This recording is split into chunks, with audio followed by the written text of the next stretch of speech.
Hi everybody and welcome to Heel Heat. My name is George Coles, and on this show we're going to do an episode of It Came From the Network.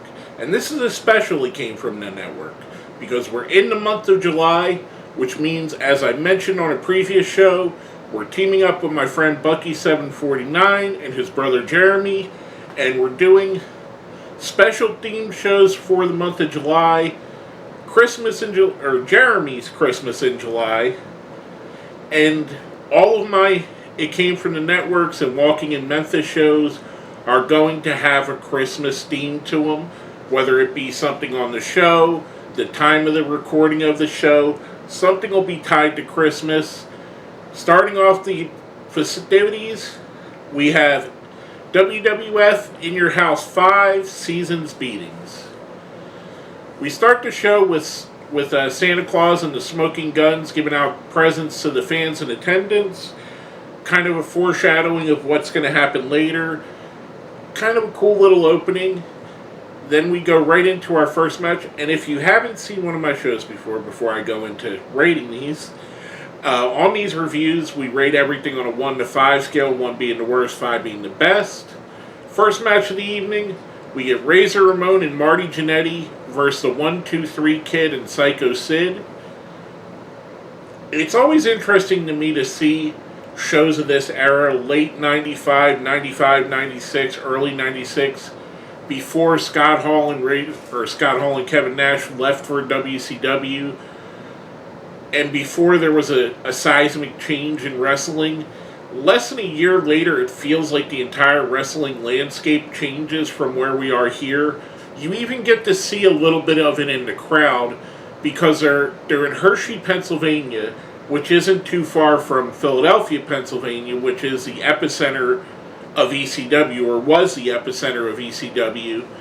And you kind of got that bleed over. There was definitely ECW fans in the crowd, a lot of ECW t-shirts, a lot of ECW chants. So you started to see that. Kind of interesting to see where they are here and how far the wrestling business changes just a year later. It's kind of cool going back and catching this little pocket of time where it really feels like you don't even know that the ground is going to shift yet, but it definitely does. This was a good opening match. Razor and Marty Janetti work well as a team. Marty doesn't get the love he deserves because he's Marty Janetti, and no one thinks of him as favorably as his more famous partner, Shawn Michaels. 1-2-3 Kid and Sid worked okay together. There is another story going on during the match. Goldust is watching the match. This would be the precursor to his feud with Ramon. Razor and Janetti pick up the win here. There is one spot where Razor's going for the Razor's Edge on the 1-2-3 Kid, and Sid goes to make the save and kind of pulls him out. We've seen this move, this save a million times where the guy's too close to the rope, so the tag team partner pulls him out. I feel like the Kid would have been safer taking the Razor's Edge because he almost gets decapitated with the top rope with Sid pulling him out. I'm giving the match a 3. Afterwards, we see Todd Pettingill going up to Goldust, who gives him an envelope and says to give this to Ramon. I have a gift for him, which we'll play into later. There's a segment later where they're cutting out to the WWE hotline, or WWF hotline. I don't even think there was a WWE hotline. I think it died before that happened, before they changed to WWE. During one of those segments, Razor gets the envelope and is appalled by what he sees. So this played into that feud, and if you've seen the feud and you know, there was a lot of how shall I say this? There was a lot of playing into Goldust maybe being gay and Ramon not liking the advances of Goldust. I always took it personally as it was a mind game, like he was trying to get into the mind of Razor, not that he was actually portraying a gay character. Not that there's anything wrong with that. That's a dated reference for anyone that was live during this time. kind of a little bit of a homophobic tinge to it. Would it work now? Definitely not. But it kind of goes along with where society was at this time. So I can't really hate on it too much. Afterwards, we get to see an in-ring segment where Jerry the King Lawler calls out Jeff Jarrett so he could give him a gold record for his song Ain't I Great. This is a fantastic segment. Lawler and Jarrett obviously have a history. Jarrett's dad and Jerry Lawler ran a wrestling business together for a number of years, for decades. Jarrett grew up around Jerry Lawler. They have great chemistry here. This was a fantastic segment. For the segment, I'm giving it a 5.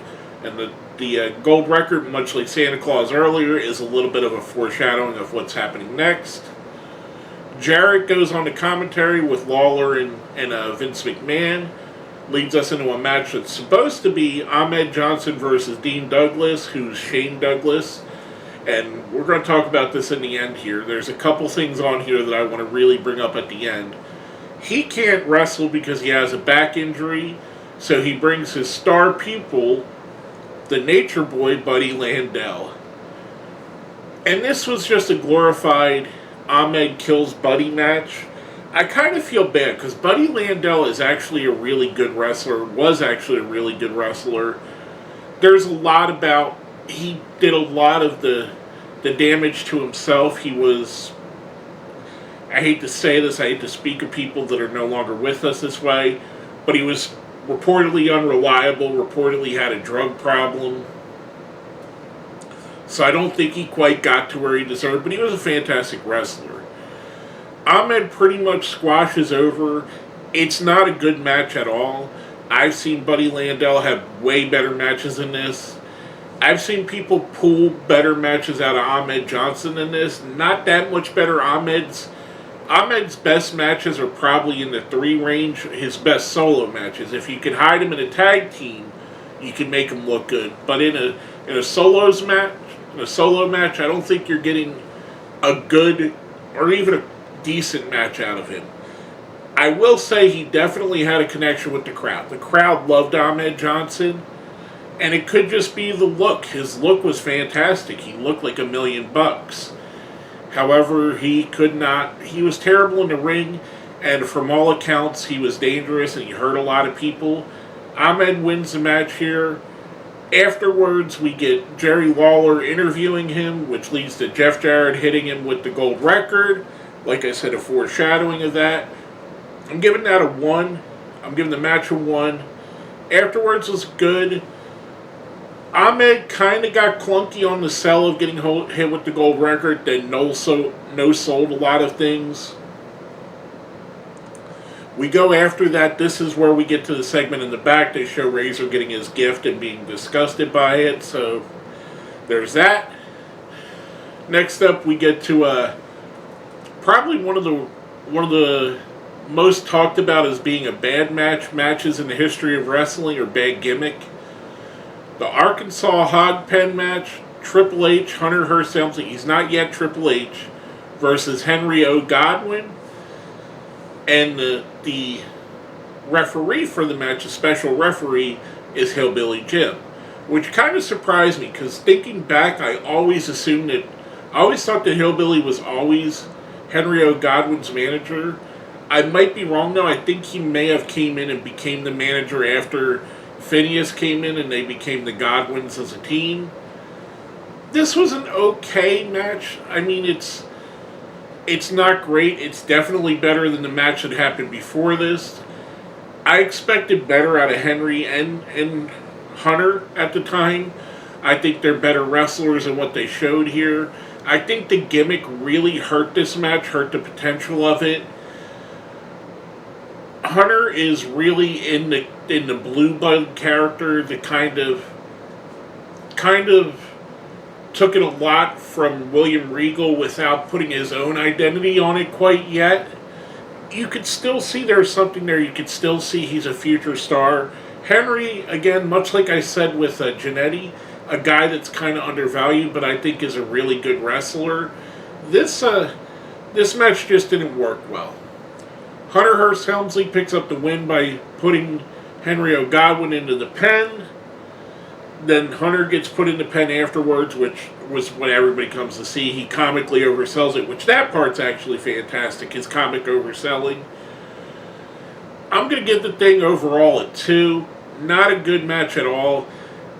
Probably a reason why you haven't seen this match. I don't think we've ever seen another hog pen match, and if we did, we may have seen 1 or 2 more. It just didn't work out. Now next up, we have Owen Hart versus Diesel. Again, this is just before Hall and Nash leave. Owen's managed by Jim Cornette at the time. This match is being set up as Diesel has lost his championship and he's going back to a more serious side, a more heelish character. He's wrestling Owen Hart because this was after Owen Hart hurt Shawn Michaels with an enziguri. So he's trying to exact his revenge here. This was basically a match to show that Diesel, again, was a dominant wrestler and could be in the mix for the World Championship. For the story it sold, it's not a great match wrestling-wise, but story-wise, reestablishing Diesel as being someone that is to be reckoned with. Owen made him look like $1 million. Diesel picks him up, hits a power bomb, steps on his chest before the ref, who was Tim White, which is awesome. Rest in peace, Tim White. Diesel takes his foot off, goes to pick up Owen again to do another power bomb. Tim White tries to get him to stop. He shoves Tim White, which causes disqualification, thus showing it was more about the revenge than the win for Diesel. And it's a good showing. It's a good way to reestablish him as someone as serious as this. And normally I wouldn't like to see these kind of things on a pay-per-view. However, if you go back to what In Your House was kind of the in-between what Raw was and what an actual pay-per-view. It wasn't a highly priced pay-per-view. It was a discounted one. In Your House, to me, kind of felt like it took the place of Saturday night's main event. So I'm okay with them advancing storylines on In Your House where I wouldn't have been if, like, let's say this was SummerSlam. Overall, for what the story did, I give it a 4. Just 2 great wrestlers in there, telling a story, reestablishing Diesel as being a monster. Coming from that, we get the main reason why I picked this show. We get an in-ring segment with Savio Vega and Santa Claus. They're again giving out gifts to the fans. This time it's Savio instead of the smoking guns. When Ted DiBiase comes to the ring and he says everybody's got a price, does his $1 million man shtick, asks Savio what his price is. Savio basically says he's never going to sell out. Which then we see Santa Claus turns on Savio. Hits him with the bag full of gifts. Savio gets his comeuppance, takes off Santa's hat, which you get to see it's not really Santa Claus.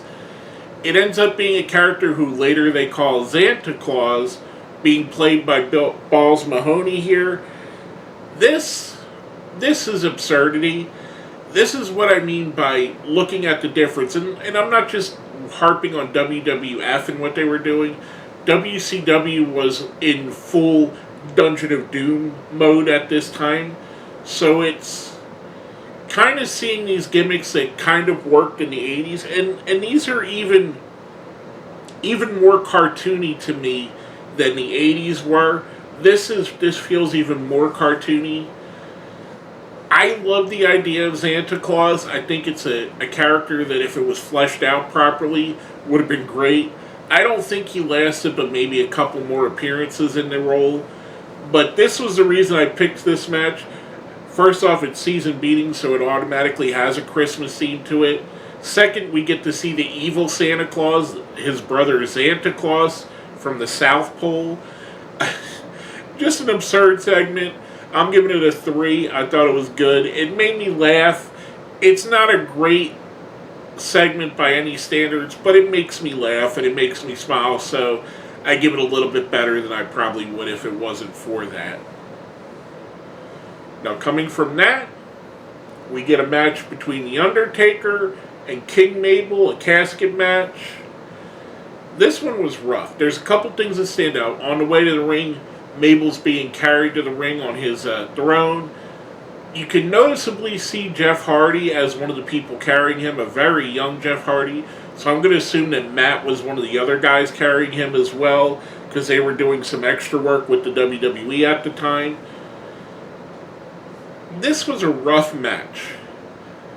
They tried as hard as they could in 1995 to make Mabel a solo star, and we're not quite in the era where Undertaker was known as a great wrestler. He was more of a great gimmick still. He still was having these matches which were basically monster versus monster matches. He didn't quite yet grow to what he would be and become as one of the great wrestlers of the last 30 years. I think that took Mankind coming in, Mick Foley coming in that feud before we really seen Taker explode into what he could actually do, which I'm pretty sure there were glimpses of it before. We know Taker could have done it here. I just don't think he was booked to do it here. Lots of absurdity in this one. Taker's wearing the Phantom of the Opera mask, which always looked cool, but I thought it was ridiculous. Because his face got smashed by Mabel, which is legitimate.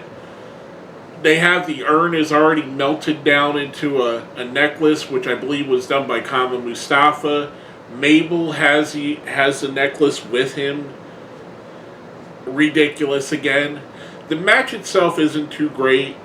Undertaker picks up the win by putting both Mo and Mabel in the casket. I'm giving this a 2. Not a real fun match, but it is what it is. Lots of absurdity. Then we get to the main event of the show for the WWF World Heavyweight Championship. Bret the Hitman Hart versus brother-in-law, the British Bulldog. This was a fantastic match. It's not as good as their Wembley match for the Intercontinental title, but still a really good match. Bret, a lot has been said he's one of the great wrestlers of all time. British Bulldog, in my opinion, should be considered in that list. He should have been a guy that could have easily been a WWE or a WCW World Champion, especially in this run. I think coming off of what he built in that Wembley match, they could have eventually built to the Bulldog being a world champion, and the fans would have ate it up, even if it was a short run. This was a very, very good match, which obviously it's going to be. These two guys are great. Bret gets busted open and he's bleeding buckets all over, which adds to everything. I really enjoyed this. They put on a clinic. By far the best match of the night. I'm giving this one a 5. Bret Hart does win the match here, which is pretty obvious when I said Bulldog never was champion, but he could have won by disqualification. Bret picks up the win. I'm giving it a 5. Just a great way to end what is really otherwise a ho-hum or poor show. Afterwards, we get an interview with with Undertaker, saying that the Undertaker is going to be the number 1 contender at the Royal Rumble, which brings in Diesel. They have a stare-off. Diesel's wanting to be the number 1 contender because he was just a world champion. Interesting how they did that here. I know that they would feud just a bit later, so cool to see them going to that. Interesting that they ended the show with that, though, instead of ending with just the win off of Bret beating the Bulldog. Overall, some highs. The opening match I liked, Razor Ramon and Marty Janetti versus 1-2-3 Kid and Psycho Sid. Owen Hart versus Diesel I thought was a good storytelling segment. Bret versus Bulldog, by far the best match of the night. Other than that, a lot of skippable stuff. There was a lot of, early iterations of wrestlers who go on to be better later. 1-2-3 Kid, who would go on to be 6, and X-Pac, even though he he had already built himself here. I think he would go on to bigger things as X-Pac. Razor would be Scott Hall, start the NWO. Razor and Diesel both would leave to start the NWO in less than a year. Hunter Hearst Helmsley morphs into Triple H. Savio Vega ends up being Savio in the First Nation and then the Los Boricuas. King Mabel goes on to be Viscera. I mean, it's just a thing. Undertaker evolves and becomes better. Dean Douglas goes back to the ECW and goes back to being Shane Douglas, which is a way better character. Jeff Jarrett goes on to have legendary runs all the way through both TNA and WCW. So there was a lot of talent here, not a lot of direction. And the highlight for me, even though I didn't rank it as high as seeing Santa Claus, one of the most absurd things I've ever. Definitely a very cartoony show. Overall, I'm going to give the show a 2. Not much to really watch it for, to be honest with you, unless you're into campy, which I am. I enjoy watching this kind of thing. I enjoy looking back at this for historical reasons, but it's not great. I did get some enjoyment, especially out of the main event match, but other than that, a very skippable show. With all that being said, please smash that like button, subscribe if you haven't, share the video. This is, again, part of our partnership with Jeremy and Bucky749, Jeremy's Christmas in July. I'm going to put a link down in the description for Bucky's channel, where you can check out some of the videos they're doing over there. I'm very excited that they asked me to partner with this. I'm honored by that. I enjoy doing this. This was a fun thing to do. Even though the show wasn't great, it was fun to watch back. If you've made it all the way to the end, since we're doing a Christmas-themed show in the month of July, let's put reindeer in the comments if you made it to the end to let me know you made it all the way here. With all that being said, my name is George Coles, and this has been another episode of It Came From the Network.